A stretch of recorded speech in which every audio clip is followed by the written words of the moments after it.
Hello friends, మీరంతా బాగున్నారా? నేను ఎక్దమ్ మస్తుగున్నా.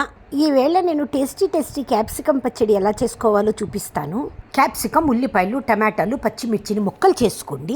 ఈ పచ్చడి అన్నం, దోశ, ఇడ్లీ, చపాతి దేంట్లో అయినా చాలా బాగా ఉంటుంది. ఒక్కసారి తింటే మళ్ళీ తినాలనిపించేదే క్యాప్సికమ్ పచ్చడి. బాణలిలో నూనె పోసి ఉల్లిపాయలను పచ్చివాసన పోయే వరకు ఫ్రై చేసుకోండి.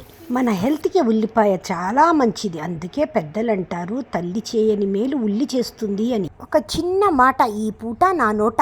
మన ఇంట్లో ఉల్లిపాయలు కుళ్ళిపోతే బయట పడేయకండి, అవి పక్కన నాటండి.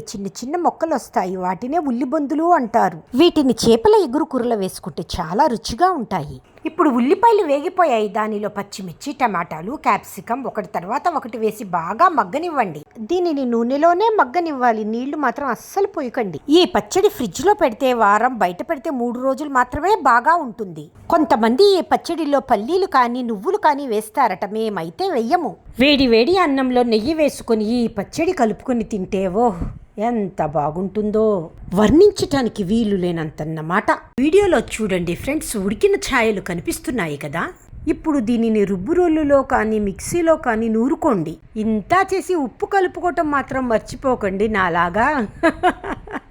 ఒక తాలింపు గిన్నెలో కొద్దిగా నూనె పొయ్యండి. దానిలో వెల్లుల్లి, కరివేపాకు, పోపు గింజలు వేసి పచ్చడి కూడా వేయండి. అంతే ఫ్రెండ్స్. మా వీడియోస్ మీకు నచ్చినట్లయితే, ఇంకా చూడాలి అని ఆసక్తిగా ఉంటే please like, share and subscribe to cute baby Klin Kaara.